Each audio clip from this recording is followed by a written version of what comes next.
장마철이라 오늘 예배 올르면서 밖을 보니까 진짜 비바람이 몰아치네요. 비만 오는 것이 아니라 바람도 막 몰아치는데, 다 이기고 나오신 여러분에게 주의 은혜가 함께 하시기를 축복합니다. 대한민국의 바이올린 여제라 이렇게 호칭을 받는 인물이 정경화씨입니다. 이분은 5살 무렵부터 바이올린을 시작해서 9살 때 전국 콩쿠르에서 우승을 했죠. 그리고 14살 때인 1961년에 세계적인 음악대학인 미국의 줄리어드 음악학교에 전액 장학생으로 유학하게 됩니다. 거기서 명조련사인 이반 갈라미안의 교육을 받아서 성장하게 되는데요. 그래서 현의 거장, 현의 마녀라 한 호칭을 얻는 세계적인 바이올리니스트가 됩니다. 평생을 바이올린과 함께 보낸 그녀는 재작년이죠. 2018년 칠순을 맞이해서 33번째 정규 앨범을 내었습니다. 그래서 KBS 아침마당에 이제 초청되어져서 2018년 5월 29일 날 이 그동안 이야기를 주고받는데, 거기서 이 정경화 씨는 하나님에 대한 믿음을 담대히 고백했습니다. 2000년에 손가락 부상으로 5년 동안을 쉴 때가 가장 어려웠다고 그러는데, 그때 어떻게 이기셨습니까? 하고 사회자가 물으니까 정경화 씨는 이렇게 대답했죠. 나는 하나님을 믿는 사람이니까 하나님께서 무슨 뜻이 있으셔서 이런 시련을 나에게 주셨을까 생각했습니다. 그때마다 어머니께서 늘 하셨던 말씀을 수없이 떠오르며 묵상했습니다. 어머니는 항상 저에게 이렇게 말씀하셨죠. 모든 것이 하나님의 계획이다. 하나님을 온전히 신뢰하며 떠나지 말아라. 그러면 하나님께서 화를 복으로 변화시켜 주신단다. 이 어머니의 말씀 고백을 수만 번 떠올리며 이겼습니다. 이게 정경화 씨가 아침마당에서 한 신앙 고백입니다. 믿는 성도는 어떤 상황에서도 하나님을 전적으로 신뢰하며 의지하고 하나님께 나아가야 합니다. 그때 하나님께서는 시련을 극복할 힘을 주시고 시련을 축복으로 변화시켜 주실 것입니다. 시편에 보면 성지순례의 시편이라 제목을 붙어있는 시편이 15편이 있습니다. 시편 120편부터 134편까지가 성지순례의 시편입니다. 그 중에 오늘 110편, 131편은 12번째의 성지순례의 시편으로 다윗이 여호와 앞에 고백한 감사의 시입니다. 이스라엘 사람들은 1년에 3번 3대 절기, 즉 초막절, 오순절, 유월절이 되면 전국에 흩어져 살던 이스라엘 백성들이 예루살렘 성전을 향해서 순례길을 떠나게 됩니다. 이때 그냥 오는 것이 아니라 성전에 올라가는 노래, 성전 순례의 노래, 시편 이 15편의 이 노래를 마음속에 음미하면서 노래하면서 성전에 올라오는 것입니다. 오늘 시편 131편은 그 중에 하나인데, 내용은 하나님의 백성이 하나님 앞에 나아갈 때 어떤 마음 자세로 나아가야 하는가, 이런 내용이 오늘 다윗의 고백 속에 포함되어 있습니다. 저는 오늘 본문의 말씀을 가지고 다윗의 신앙 고백하는 제목을 잡았는데요. 다윗의 신앙 고백의 첫 번째는 마음이 교만하지 않고 눈이 오만하지 않았다고 고백하고 있습니다. 오늘 본문 1절에 보니까 여호와여 내 마음이 교만하지 아니하고 내 눈이 오만하지 아니하오며 이렇게 고백하고 있죠. 본문에서 다윗은 하나님 앞에 자기가 교만하지 않을 것을 결단하고 있는 내용입니다. 다윗은 믿음의 명장입니다. 하나님이 무엇을 좋아하고 무엇을 싫어하는지 너무 잘 알고 있는 사람이 다윗입니다. 하나님은 교만한 자를 아주 싫어하는 것을 아시지요. 그래서 다윗은 첫 번째 고백하기를 하나님이여 내가 교만하지 않고 겸손하기를 원합니다. 이 고백인 것입니다.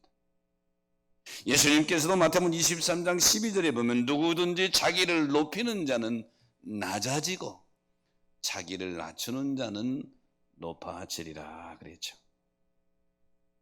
오늘 다윗의 고백처럼 교만하지 않게 되기를 고백한 이 고백이 저와 여러분의 고백이 되시기를 주의 이름으로 축복합니다. 사무엘상 15장에 보면 하나님께서 사울을 이스라엘의 왕으로 세우신 것을 후회하신다 이런 표현이 나옵니다. 하나님은 사울 왕에게 아말렉과 전쟁하러 나가는 사울에게 아말렉의 모든 소유를 진멸하라고 명령합니다. 사울 왕은 하나님의 도우심과 역사로 아말렉과의 전쟁에서 대승을 거두게 됩니다. 그런데 하나님이 사울 왕에게 명령한 것을 제대로 이행하지 않습니다. 크게 대표적으로 두 가지를 들 수 있는데요. 먼저 아말렉의 모든 소유를 진멸하라고 명령했는데 좋은 것은 다 남겨둡니다. 이 부분을 보고 하나님께서는 사무엘상 15장 11절에 보면 내가 사울을 왕으로 세운 것을 후회한다. 왜? 그가 돌이켜 나를 따르지 아니하며 내 명령을 행하지 아니했다. 이렇게 말씀하십니다. 두 번째 사울 왕의 잘못은 전쟁에 승리하고 나서 갈멜에 자기를 위해서 기념비를 세우고 아말렉 왕 아간을 살려서 포로로 잡아옵니다. 자신을 위해서 기념비를 세웠다고 하는 것은 하나님의 영광을 자신이 취한 것입니다. 그리고 아말렉 왕 아간을 포로로 잡아온 것은 내가 전쟁에 이겼다 하고 자신의 위상을 보이려고 하는 교만한 마음이 그 마음에 포함되어 있는 것이죠. 그래서 사무엘상 15장 12절에 보면 그가 갈멜에 자기를 위하여 기념비를 세웠다. 사울은 자신이 전쟁의 승리자라고 하는 교만한 마음에 기념비를 세우게 된 것입니다. 결국 하나님은 교만한 사울을 왕으로 세운 것을 후회하시고 그를 결국 버리십니다. 사랑하는 성도 여러분, 오늘 사울의 모습을 타산지석으로 삼고 다윗의 모습을 롤모델로 삼아서 저와 여러분의 신앙이 하나님 앞에 인정받는 아름다운 모습이 되시기를 주의 이름으로 축복합니다. 로마 바티칸에 가면 피에타라고 하는 조각 작품이 있습니다. 여러분이 화면에 보시는 것처럼 마리아가 십자가에서 내려진 예수의 시신을 무릎에 안고 비탄에 잠겨있는 모습을 조각한 것입니다. 세계적인 조각가 미켈란젤로의 작품입니다. 당시 교황 율리우스 2세가 이 모습을 조각하도록 명령합니다. 그래서 미켈란젤로가 3년에 거쳐서 이 피에타라는 조각 작품을 완성하게 되고 제막식에 교황과 추기공과 귀족들이 함께 참여했습니다. 피에타의 작품을 보고 모두가 그 작품에 압도되고 거기서 풍겨 나오는 영적인 감각에 그들 모두가 큰 은혜를 받습니다. 이때 교황은 미켈란젤로에게 이렇게 말합니다. 미켈란젤로, 당신은 정말로 위대한 예술가입니다. 교황의 칭찬을 받은 미켈란젤로는 이렇게 대답하지요. 교황이시여, 제가 조각하지 않았습니다. 저는 다만 하나님께서 이미 대리석 덩어리 안에 만들어 놓으신 이 조각상이 밖으로 드러나도록 곁에 붙은 부스러기를 제거했을 뿐입니다. 저는 한 것이 없습니다. 하나님께 영광을 돌리십시오. 이 미켈란젤로는 자신을 높이려는 자리에서 자신은 낮추고 하나님께서 이미 하셨다고 하나님의 이름을 높이고 있습니다. 겸손의 롤 모델을 보여주고 있는 것이죠. 이렇게 나를 내려놓고 하나님을 높이는 것이 겸손인 줄로 믿습니다. 우리가 신앙이 점점 성숙해 갈수록 우리 몸에 겸손이 배어 있어야 하는 것이죠. 오늘 위대한 믿음의 명장인 다윗 왕의 신앙 고백의 첫 번째가 쉬운 말로 지금 말로 해석한다면 하나님 겸손하기를 원합니다. 이 다윗의 신앙 고백이 저와 여러분의 고백이 되시기를 주의 이름으로 축복합니다. 다윗의 신앙 고백의 두 번째는 내 영혼이 어머니 품에 있음 같다고 고백합니다. 본문 2절에 보니까 실로 내가 내 영혼을 고요하고 평온하게 하기를 젖된 나이가 그의 어머니 품에 있음 같게 하였나니 이렇게 고백하고 있죠. 다윗은 내 영혼이 어머니 품에 있는 고요하고 평온한 젖된 나이 같다고 고백합니다. 여기서 내가 평온하게 하기를 원문의 의미는 평평하다, 하게 하다, 고르게 하다는 뜻입니다. 이 의미는 어떤 의미냐면 누가 와서 내 마음을 격동시키고 흔들더라도 마음 상태가 요동하지 않는다, 이런 의미를 담고 있고요.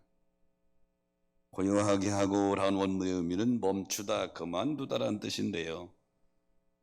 여기에서는 스스로 어떤 노력을 멈추기 위한 시인의 의지를 강조하고 있는 것입니다. 결론적으로 다윗이 고백한 평온과 고요는 어떤 일이 잘 되어서 평온하다고 하는 그런 의미가 아닙니다.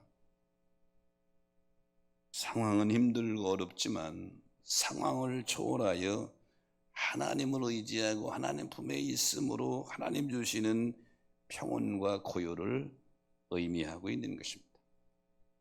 우리가 알듯이 다윗의 일생을 보면 평탄한 길을 산 사람이 아닙니다. 일생 동안 전쟁을 하며 살았고요, 죽음의 위기를 수없이 극복한 그런 사람이 다윗입니다. 그가 오늘 2절에서 고백하는 것은 그럼에도 불구하고 내 영혼이 평온하고 고요한 것은 내가 마침 젖된 아이가 엄마 품에 있는 것처럼 내가 하나님 품에서 고요와 평안을 얻었다, 이렇게 고백하고 있는 것입니다. 사랑하는 성도 여러분, 하나님 품이 참된 고요와 평안인 줄 믿으시기 바랍니다. 그래서 역대상 22장 18절에 보면 너희 하나님 여호와께서 사면으로 너희에게 평안함을 주지 아니하셨느냐, 이렇게 말씀하죠. 요즘 우리 손자 이삭이를 옆에서 지켜보면서 그런 걸 느낍니다. 막 울다가도요, 엄마 품에만 딱 안기면 언제 그러느냐는 뜻이 아주 새끈새끈하고 웃고 편안히 자고 그럽니다. 다윗이 지금 그 고백입니다. 힘들고 어렵고 수많은 전쟁을 치렀지만 내 영혼이 평안하고 고요한 것은 마치 어린아이가 엄마 품에 있는 것처럼 내가 하나님 품에 있어서 누리는 것이다. 오늘 이 예배에 참여한 여러분, 다윗의 고백처럼 하나님 품에서 하나님 주시는 평안과 고요가 여러분에게 넘치게 되시기를 축복합니다. 마태복음 8장에 보면 예수님과 예수님 일행이 가버나움에서 데가볼리 지방으로 이동하면서 배를 타고 가십니다. 이때 큰 풍랑이 일어서 배가 요동을 치고 있습니다. 예수님의 제자들은 대부분 다 갈릴리 사람들입니다. 그래서 어부들이 많아요. 갈릴리 바다에 풍랑이 일어났는데 어부 출신인 이들도 어떻게 할지 모르고 쩔쩔매다가 결국은 죽음의 위기에 이르게 되니까 예수님을 깨웁니다. 8장 24절 25절에 보면 주무시는 예수님을 깨워서 주여 우리를 구원하소서 우리가 죽게 되었나이다. 이때 예수님께서 주무시다가 일어나셔서 믿음이 없는 제자들을 책망하십니다. 어찌하여 무서워하느냐 믿음이 작은 자들아. 그리고시고 나서 바람과 파도를 꾸짖으시니 잔잔하게 되었더라. 제자들이 깜짝 놀랍니다. 27절에 보니까 이가 어떤 사람이기에 바람과 파도도 순종하는가. 제자들이 아직 예수님 메시아인 것을 확신하지 못하고 있는 그런 모습을 보게 되죠. 성도의 삶은 마치 막막한 대를 항해하는 것과 같습니다. 어느 때에 어떤 장소에서 풍랑을 폭풍우를 만날지 예측할 수가 없는 것입니다. 하지만 하나님 품, 예수님 품 안에 있다면 하나님이 주시는 평온과 고요가 여러분의 마음에 가득 차게 될 줄로 믿습니다. 엊그제 금요일에 접성대에 김 교수님이 찾아왔어요. 이분은 한국영성개발원 원장입니다. 신학교 교수이면서 영성 쪽에 깊은 관심을 가지고 공부를 많이 하고 논문을 쓰고 이 운동을 하고 있는 분입니다. 느닷없이 저한테 차 마시다가 질문합니다. 선배님, 영성이 뭐라고 생각하십니까? 갑작스런 질문을 받아서 번뜩 제가 떠오르는 것이 글쎄 뭐 어렵게 설명할 게 있나. 주 안에 있는 게 영성이지. 네, 맞습니다 그러더라고요. 주님 안에 있는 게 영성이다. 여러분, 신약 성경의 절반 이상을 기록한 바울 사도의 서신의 핵심 내용이 뭔 줄 압니까? 바울 서신에 보면 그리스도 예수 안에서, 예수 그리스도 안에서, 주 안에서 이 고백이 계속 반복됩니다. 편지하면서 그리스도 예수 안에서, 예수 그리스도 안에서, 주 안에서. 사랑하는 여러분, 그리스도 예수 안에, 주 안에, 하나님 품 안에 있는 것이 세상의 여러 환난과 핍박과 풍랑이 오지만 마음의 고유를 유지하고 평안을 유지할 수 있는 승리의 비결이 되는 줄로 믿습니다. 윌리엄 커싱이라고 하는 사람은 19세기 영향력 있는 설교자입니다. 그가 1870년 부인이 세상을 떠나자 절망하게 됩니다. 상심하게 되죠. 그러다가 어느 날 갑자기 성대가 망가져서 말을 할 수 못하게 됩니다. 목사가 말을 못하면 사역을 더 이상 할 수가 없죠. 그래서 결국 윌리엄 컨식은 사역을 내려놓습니다. 몇 날 며칠을 좌절하며 실망하며 절망하게 보낸 어느 날 갑자기 내가 이렇게 절망하며 살다가 인생을 마칠 것인가 하는 생각이 들어서 기도하기 시작합니다. 기도하다가 성령의 뜨거운 역사에 체험해서 마음이 뜨거워집니다. 물론 성대가 나은 것은 아니죠. 그때 펜을 들고 기록해서 시를 씁니다. 주날개 및 내가 편안히 시내에 밤깃고 비바람 불어쳐도 아버지께서 날 지키시니 거기서 편안히 쉬리로다. 어서 많이 본 것 같잖아요. 지금 우리 찬송가 419장 주날개 밑에 내가 편안히 쉬네. 이 찬송은 윌리엄 커싱 목사가 주님 안에서 느끼게 되는 편안과 고요함을 이렇게 고백한 것입니다.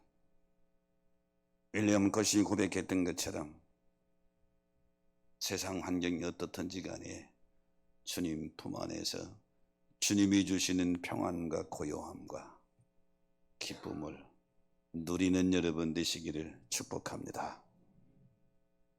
코로나19의 상황이 전 세계를 덮고 있습니다. 불안해하고 미래를 예측할 수가 없습니다. 이 상황에서 사업하기도 힘들고 여러 가지 많은 제약들이 우리를 찾아와 엄습하고 있습니다. 이때의 승리의 비결은 뭐냐? 그리스도인에게 승리의 비결은 다윗처럼 어린아이가 엄마 품에서 평안과 고요를 누리는 것처럼 하나님 품 안에 그 안에서 참된 승리와 평안, 고요를 누리는 여러분 되시기를 주의 이름으로 축복합니다. 다윗의 신앙 고백의 세 번째는 영원까지 여호와를 바란다고 고백합니다. 본문 3절에 보니까 이스라엘아 지금부터 영원까지 여호와를 바랄지어다 이렇게 고백하고 있죠. 다윗은 지금부터 영원까지 여호와를 바란다. 이 고백은 더 쉽게 설명한다면 나는 어떤 형편이 있어도 지금부터 영원까지 하나님만 섬길 것이다. 하나님만 바라볼 것이다. 이런 고백입니다. 코로나19의 상황에 많은 성도들이 믿음이 식어질까 봐 목사로서 걱정이 되고 염려가 됩니다.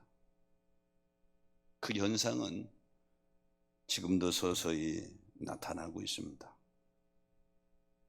이럴 때에 정신을 바짝 차려야 되는데 다윗의 고백과 결단이 필요합니다.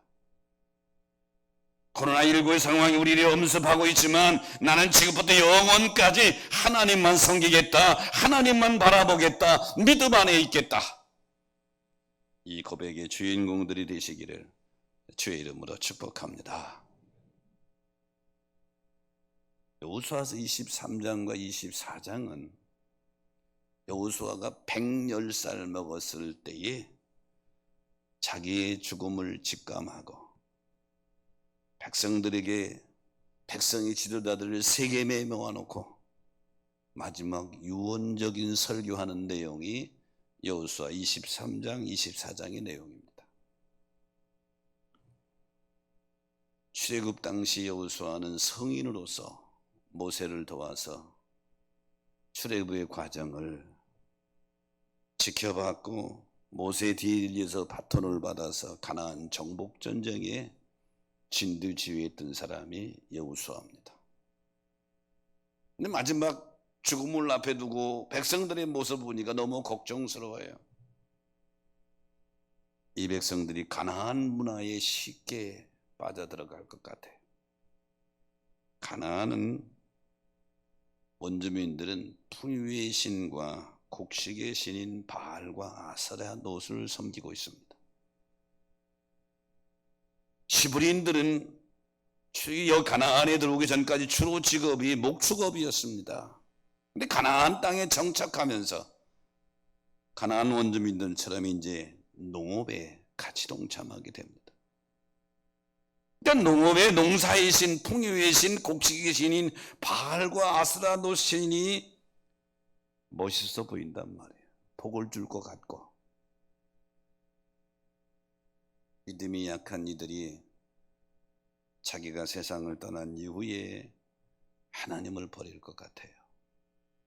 그래서 여호수아는 백성의 지도자들을 세겜에 모아놓고 여호수아서 24장 14절에 보면 이제 여호와를 경외하며 온전함과 진실함으로 그를 섬기라. 너희 조상들이 강 저쪽 애굽에 섬기던 신들을 치워버리고 여호와만 섬기라. 그들에게 아주 간곡히 명령하고 당부하면서 15절에 보면 너희는 어떻게 하든지 오직 나와 내 집은 여호와만을 섬기겠다. 이렇게 아주 자기 신앙을 확실하게 선언합니다. 이때 여호수아의 권면을 듣고 명령을 듣고 백성들이 화답하는 내용이 16절입니다. 백성들이 대답하여 이르되 우리가 결단코 여호와를 버리고 다른 신들을 섬기지 아니하겠습니다. 백성들의 결단을 듣고 여호수아는 26절 27절에 보니까 큰 상설이 나온 밑에 큰 돌을 세우고 그리고 거기서 백성들에게 선언합니다. 보라, 이 돌이 우리에게 증거가 되나니 이는 여호와께서 우리에게 하신 모든 말씀이 이 돌이 들었다. 너는 오늘 결심 꼭 기억하고 일생 동안 그렇게 살아라. 그런 권면이죠. 사랑하는 성도 여러분, 여호수아처럼 오늘 시편 131편의 다윗처럼 지금부터 영원까지 나와 내 집은 하나님만 섬기겠다고 하는 이 고백과 결단이 여러분의 것이 되시기를 주의 이름으로 축복합니다. 영국 런던의 캔터베리 교회에 가면 안내자들이 니콜라이 집사 이야기를 합니다. 작년에 영국 갔을 때 저기 가봤는데요, 캔터베리 교회 역사가 깊은 교회입니다. 이 교회에 니콜라이라고 하는 집사는 17살 때부터 교회에서 관리 집사 일을 했습니다. 관리 집사 일이라고 하는 것이 청소하는 일, 심부름, 또 잡다한 일을 하는 것인데 그 중에 하나가 매일 5분 동안 종치는 일입니다. 근데 니콜라이 집사가 얼마나 정확하게 그 시간 맞춰 종을 쳤는지 런던 시민들이 그 종소리를 듣고 시계를 맞췄다고 그래요. 니콜라이는 종을 칠 때마다 하나님께 종소리를 올려드린다는 마음으로 종을 쳤다고 합니다. 영국 이 캔터베리 교회뿐만 아니라 불과 몇 년 전까지만 해도 우리 한국에서도 종을 쳤어요. 제가 처음 목회할 때 시골에서 꼭 종을 쳤습니다. 새벽종도 치고 주일날도 치고 첫종도 치고 제종도 치고. 요즘은 종 치는 거를 뭐 소음이라고 그래서 전혀 못 치게 하죠. 그런데 하나님께서 니콜라이 집사에게 축복해 주셔서 신앙으로 키운 두 아들이 하나는 옥스퍼드와 하나는 캠브리지 대학의 교수가 됩니다. 나이가 든 아버지에게 이 교수가 된 아들들은 이렇게 말합니다. 아버지, 이제는 나이도 드셨으니 이제 이 일 좀 교회 관리 집사는 그만하세요. 좁은 단칸방에서 지내지 마시고 저희가 마련한 편안한 집으로 이사하세요.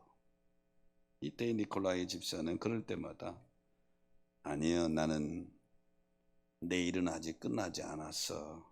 하나님을 섬기는 이 일을 난 끝까지 해야 된단다. 그리고 58년 동안 하루도 빠짐없이 했다고 합니다. 75살에 생을 맞이하게 되는데요, 그가 세상을 떠날 때쯤 가족들이 다 임종을 지켜보려고 모였습니다.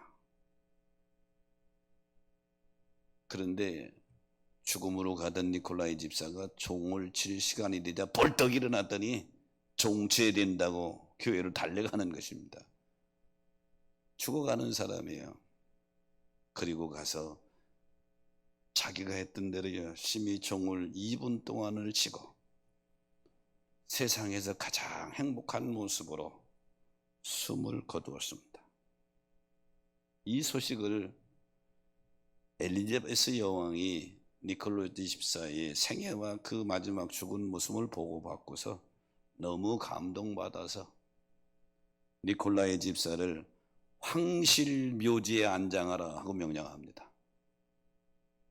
그래서 니콜라이 집사가 황실 묘지에 안장이 되는데 장례식 날 런던 대부분의 모든 상점들이 다 문을 닫았고 심지어는 술집까지도 다 자발적으로 문을 닫아서 그날이 휴일이 되었다고 합니다. 니콜라이는 죽을 때까지 변하지 않고 하나님을 섬겼더니 후대 사람들이 그를 성자라고 칭호하고, 지금도 캔터베리 교회 가면은 안내자들이 주교 얘기를 해주는 게 아니라 니콜라이 집사 얘기를 해줍니다. 온 가족이, 그의 후대들이 귀족처럼 대우를 받는 그런 명문 가문이 되었죠. 사랑하는 성도 여러분, 오늘 다윗이 고백한 세 번째 고백이, 어떤 환경이 있더라도 나와 내 집은 영원토록 하나님을 섬길 것이니 이스라엘아, 지금부터 영원까지 하나님을 바라라, 하나님을 섬겨라. 자기 고백을 담은 선언을 하고 있는 것입니다. 니콜라이처럼, 다윗처럼 시대와 환경이 어떻게 바뀌든지 그거와 상관없이 여러분과 여러분의 가문에서는 하나님만 섬기는 명문 가문이 되시기를 주의 이름으로 축원합니다. 다윗이라고 하는 믿음의 위대한 명장이 고백하는 신앙 고백이 오늘 시편 131편에서 첫 번째는 다윗은 겸손하기를 원했고요, 두 번째는 세상에 많은 일이 있지만 엄마 품에 있는 아이같이 하나님 품에서 평안함을, 고요함을 느낀다고 그랬고요, 그리고 세 번째 고백한 것은 지금부터 영원까지 하나님만 섬기겠다. 이 위대한 신앙 다윗의 고백이 저와 여러분의 고백이 되시기를 주의 이름으로 축복합니다. 기도하겠습니다.